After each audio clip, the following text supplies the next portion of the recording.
This week we're going to share with you where we've stayed here in Kuala Lumpur, Malaysia. We're going to show you our apartment all the way around it. We're going to show you the block that we're staying in, all the common areas, and even some of the convenient things that are underneath. And then at the end of the video, we'll share with you exactly what it's cost us to stay in a place like this in Malaysia. Starting here, these guys that work here are fabulous. Those two, if you're in Kuala Lumpur, look out for them. Happy New Year to you too. Cheers. Those two are great. We go in there every week when our apartment's being cleaned and they look after us. They wave every time we walk past. It's all good. And then as we walk up, there's a little supermarket here, which I'm not going to go in because we've actually got three. But if I just show you in the door. If you want to get some traditional Malaysian food and you don't want to go too far from your apartment, this is a place to come. Very cool. Two sides, and they do breakfast in the morning where you can pretty much serve yourself, and in the evening they have more of a menu situation, and then the obligatory 7-Eleven. There's one everywhere. And probably our favourite place to get food and drink here in Kuala Lumpur, or sorry, by our apartment, is this place. It's called Just Fruits. So if I just take you in here, there are a lot of really good things about this. So in Just Fruits, what you've got is this, which is a little restaurant area, and you can get breakfast and a meal in the evening. You can get coffee, you can get cake, you can get pastries. Through the back is the supermarket where they do all of your breakfast cereal and crisps and chips and eggs. Sarah gets eggs from here to make to put into salads actually, and you've got all the bits and bobs you might need, milk coming around, drinks, and even alcohol. But the one thing you will find in Kuala Lumpur is alcohol isn't cheap. So for example, let's look, a classic Chang, 21.50 for a 500 milliliter bottle, 620 milliliter bottle. I'll show you on screen what that is in US dollars. So more chips, frozen section, and coming around, another really cool thing they're doing here is just go round to the fruit area. So you've got all this fruit to choose from, lovely, but they also do pre-prepared fruits just here. Sometimes it's mixed fruits, so for 10 ringgit you can get 4 boxes about this size of mixed fruits, which is really cool. Just Fruits is here, and I've walked along this area on the front. No, just above, a couple of stories above that, there's a place called Mailbox. They're all over the world. You can use that for sending packages. We've checked them out and used them for printing for us while we're here. But where we're staying is this place. It's called the Robertsons, and just look at the size and scale. This reminds me a lot, in fact, of a Las Vegas resort hotel. There's security on all entrances. So this gate here, thank you, cheers, thank you. This gate, you simply hold your card up and it lets you in. There are 2 towers. That's the South Tower. We're staying in the North Tower. And this is an area where people wait for their ride shares. And it just, I don't know, at night it all lights up, looks really beautiful. It just reminds me a lot of Las Vegas. But let's go into the North Suites. On the left here is if you're staying in the North Suites, where you're likely to be picking up your keys from your landlord that would have put them there. And now into the main lobby area. And the first area I'm going to take you to is the pool. So this is the pool area. Again, you use your security pass to get outside. You can actually see the second tallest tower in the world presented to you as you're waiting down there. There's a church and the pool.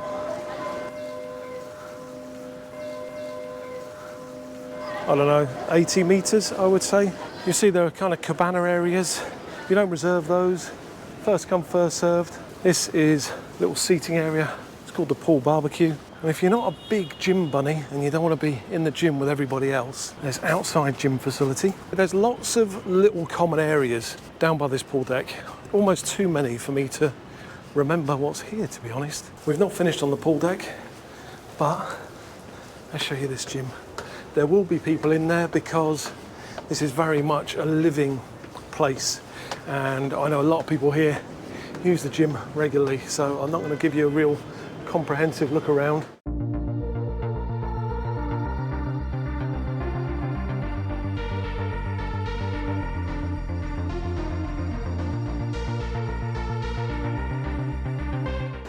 In next week's video, by the way, there's a little teaser, doing something very different. A walkabout in Kuala Lumpur.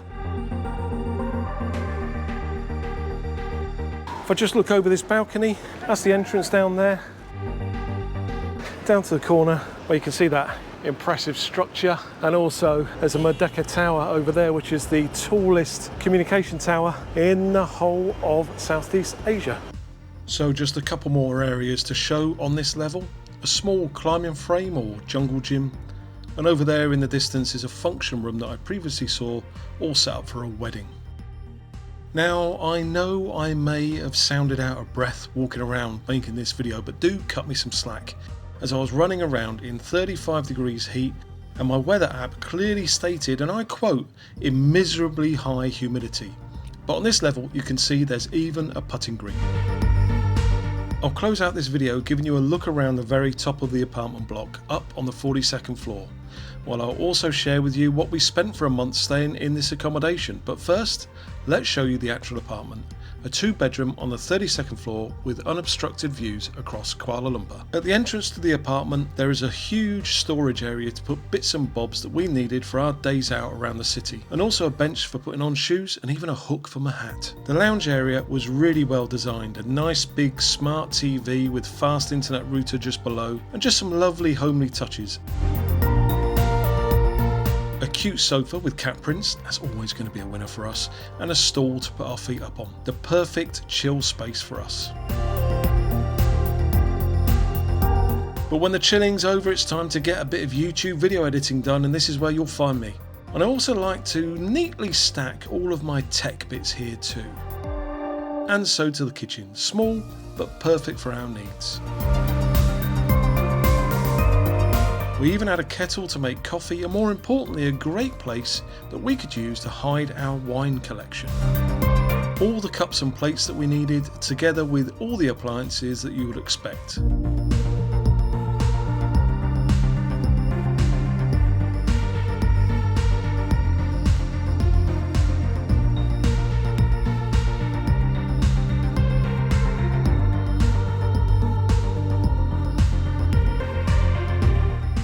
Next to the master bedroom with a large comfy bed and plenty of storage space. All of the main rooms had ceiling fans and air conditioning. There was also a second bedroom that we used only as storage, but again a lot of space to put things here.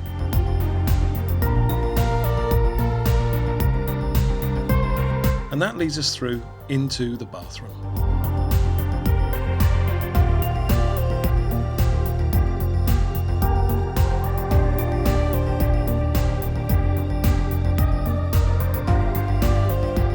The reason we selected this apartment was the view, totally unobstructed, and that's why next time we're in Kuala Lumpur we'll be contacting the host to see if we can rebook.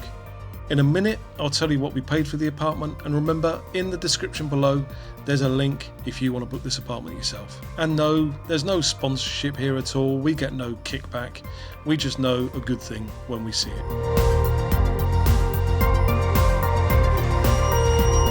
Right, so we are basically on the lid.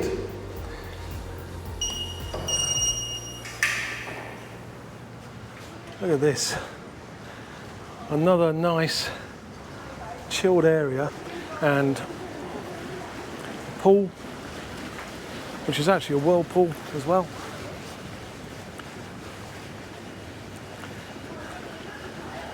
We were really excited when we booked this because the view of the Petronas Towers is pretty damn cool. Look at this. Although it's a distance away, there's just so much to see between here and the Petronas Towers. And we thought New Year's Eve is going to be epic because we can come up here and watch it. Then earlier on New Year's Eve day, we heard the news there will be no fireworks in Kuala Lumpur this year. We were a bit disappointed. Thought, oh, we expected more of Kuala Lumpur. But you know what? It was even better than that. There have been significant and serious floods in Malaysia recently, and the new Prime Minister decided to redirect all funds that were going to be going to the firework display into helping the victims of those floods. Pretty damn cool if you ask me. So I put on screen here what this cost us. We booked it via Airbnb, and there is also a link to this Airbnb in the description below. One thing you need to know about is the host. Airbnb can often look great, but if the host isn't doing a great job, that can affect the whole experience. Our host was exemplary. You can see the costs. What do you think? I guess for Southeast Asia, this is on the more expensive side for expat type living, but you've got this. You've got everything I've shown you downstairs, and you've seen our apartment. That apartment is definitely the best apartment we've stayed in these 2 years of travel. Really hope you enjoyed this video. Give it a thumbs up if you did. If you're new here, you might want to consider subscribing. But you've been watching To Go Roam, and we'll see you next time. Bye.